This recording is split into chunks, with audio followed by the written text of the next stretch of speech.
परिचय। सुधा, तुम कैलेंडर में गोल क्यों बना रही हो? इन दिनों मेरी कक्षा परीक्षाएं हैं। मुझे अपनी नोटबुक में इन तिथियों को नोट करना है। क्या इनके पूरक दिनों में तुम्हारी कोई परीक्षा नहीं है? पूरक? इसका क्या अर्थ है? ओह, पूरक, क्या तुम नहीं जानती हो? नहीं। आओ, मैं तुम्हें समझाऊंगी।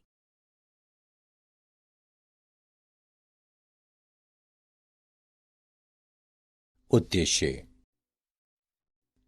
इस पाठ के अंत में आप निम्न करने में सक्षम हो जाएंगे: समुच्चयों पर संक्रियाओं को जानना, असंयुक्त समुच्चय को परिभाषित करना, एक समुच्चय के पूरक की व्याख्या करना, दो समुच्चयों के सम्मिलन तथा सर्वनिष्ठ पर व्यवहारिक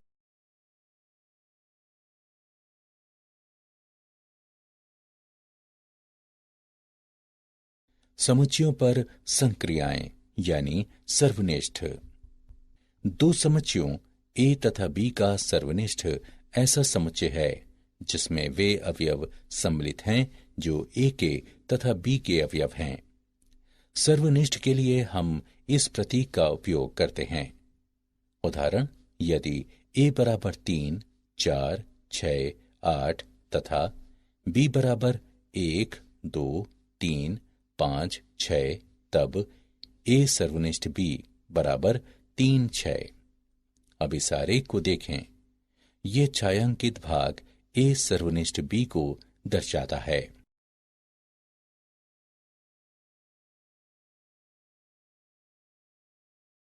असंयुक्त समुच्चय। दो समुच्चयों को असंयुक्त कहा जाता है यदि उनका कोई भी अवयव उभयनिष्ठ न हो, अथवा हम कह सकते हैं कि दो समुच्चय ए1 तथा ए2 असंयुक्त हैं यदि उनके सर्वनिष्ठ वो हैं जहां फाई एक रिक्त समुच्चय है। उदाहरण के लिए 1, 2, 3 तथा 4, 5, 6 असंयुक्त समुच्चय हैं। जीवित तथा मृत व्यक्तियों का समुच्चय एक असंयुक्त समुच्चय है। असंयुक्त समुच्चय को नीचे दिखाए वेन आरेख के संदर्भ में प्रदर्शित किया जा सकता है।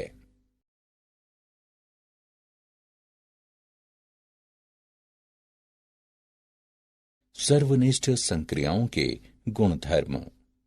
सर्वनिष्ठ एक क्रम विनिमय संक्रिया है। ए सर्वनिष्ठ बी बराबर बी सर्वनिष्ठ ए, ये एक सहचर्य संक्रिया है। ए सर्वनिष्ठ बी सर्वनिष्ठ सी बराबर बी सर्वनिष्ठ ए सर्वनिष्ठ सी। वितरण या बंटन नियम सत्य है। ए सर्वनिष्ठ बी सम्मिलन सी बराबर ए सर्वनिष्ठ बी सम्मिलन ए सर्वनिष्ठ सी। फाई तथा यू का नियम। फाई सर्वनिष्ठ ए बराबर फाई, यू सर्वनिष्ठ ए बराबर ए। वर्ग सम नियम। ए सर्वनिष्ठ ए बराबर ए।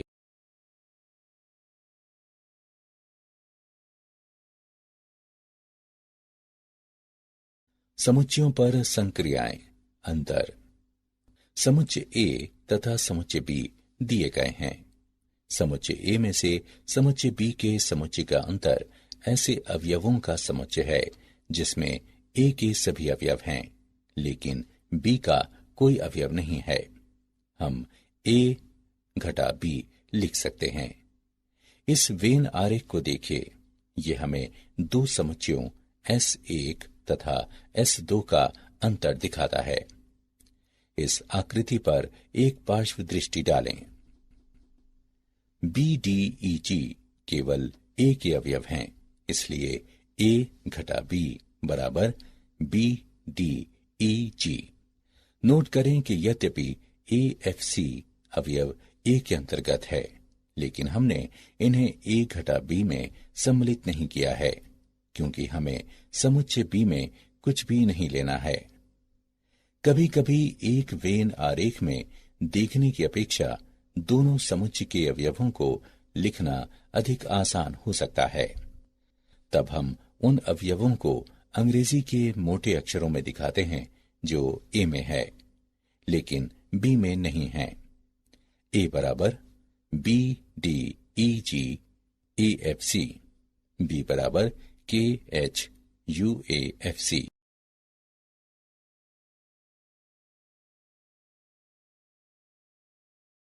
समुच्चय का पूरक। एक समुच्चय ए दिया गया है। ए का पूरक समुच्चय सार्वत्रिक समुच्चय यू के उन सभी अवयवों का समुच्चय है जो ए के अवयव नहीं हैं। हम पूरक को निम्न के रूप में लिखते हैं। दूसरे शब्दों में समुच्चय ए का पूरक जिसे ए डैश द्वारा निरूपित किया जाता है सार्वत्रिक समुच्चय के उन सभी अवयवों का समुच्चय है जो ए में नहीं है। ए के बाहर के छायांकित भाग को ए डैश द्वारा निरूपित किया जाता है। ए के अवयवों की संख्या तथा ए डैश के अवयवों की संख्या यू के कुल अवयवों की संख्या की रचना करते हैं। इसका मतलब है कि ए का n गुना जमा ए के पूरक का n गुना बराबर यू का n गुना।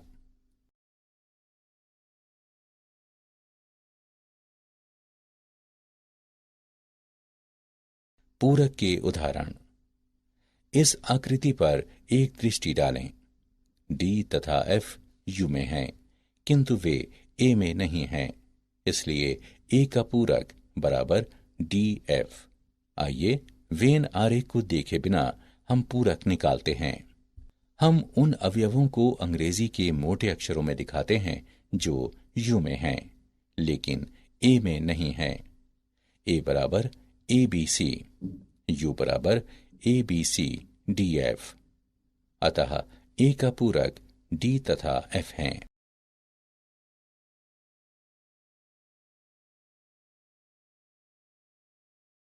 डी मॉर्गन का नियम।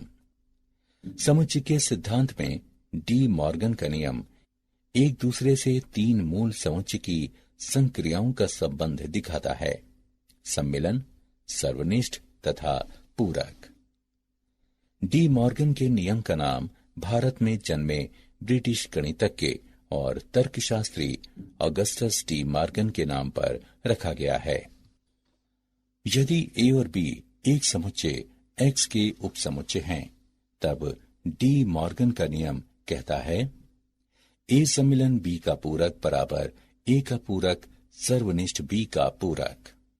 ए सर्वनिष्ठ बी का पूरक बराबर ए का पूरक सम्मिलन बी का पूरक। यहां ये सम्मिलन को दर्शाता है, ये सर्वनिष्ठ को दर्शाता है तथा ये ए के पूरक समुच्चय को दर्शाता है। अर्थात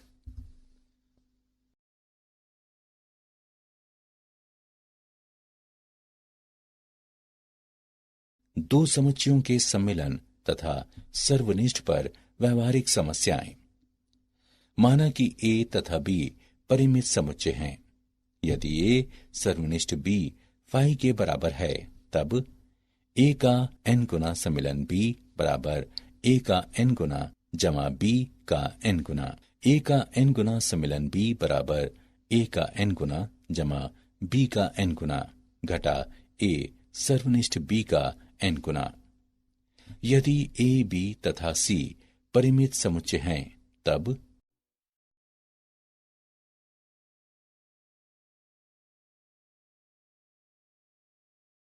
तथ्य समुच्चय ए घटा बी, ए सर्वनिष्ठ बी तथा बी घटा ए परस्पर असंयुक्त समुच्चय हैं, जिसमें इन दोनों समुच्चयों में से किसी का भी सर्वनिष्ठ एक अशक्त समुच्चय है।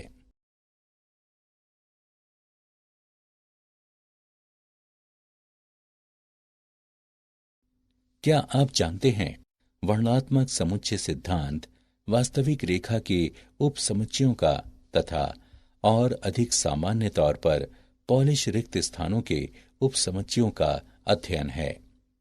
ये बोरेल पदानुक्रम में बिंदु वर्गों के अध्ययन के साथ शुरू होता है तथा और अधिक जटिल पदानुक्रम के अध्ययन तक बढ़ जाता है, जैसा कि प्रक्षेपीय पदानुक्रम और वेज पदानुक्रम।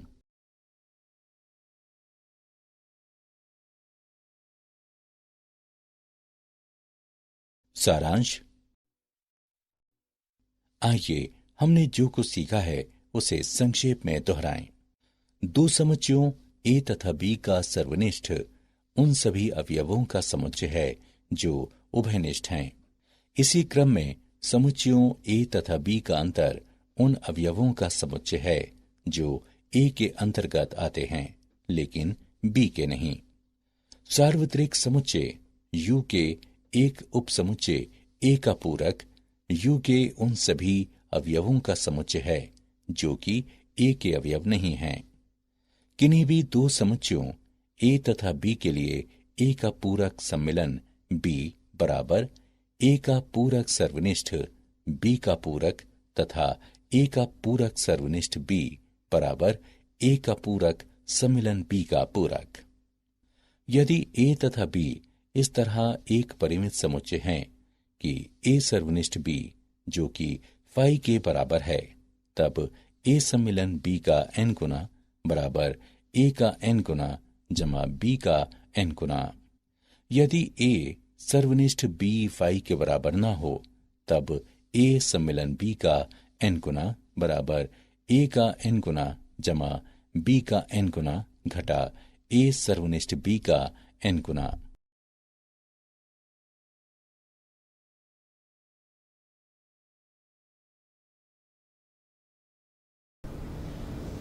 हे guys, welcome back to YouTube channel. I am Om Prakash Saini और आज हम जो अनाउंस करने जा रहे हैं वो हमारा व्हाट्सएप नंबर है जिसके माध्यम से हम आप तक विभिन्न प्रकार के आपकी आवश्यकता के अनुसार नोट्स उपलब्ध करवाएंगे।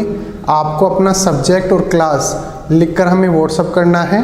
आपको तुरंत आपके सब्जेक्ट के और आपकी क्लास के पूरे नोट्स जो भी अवेलेबल होंगे वो सेंड कर दिए जाएंगे। हमारे जो व्हाट्सएप नंबर रहेंगे वो हैं 86 96 60 85 41। आप इस नंबर पर हमें व्हाट्सएप कर सकते हैं। आप इस पर कॉल ना करें, कॉल रिसीव नहीं कर पाएंगे क्योंकि काफ़ी स्टूडेंट्स होते हैं वो कंटिन्यूसली इस पर कॉल करते हैं। Thank you so much.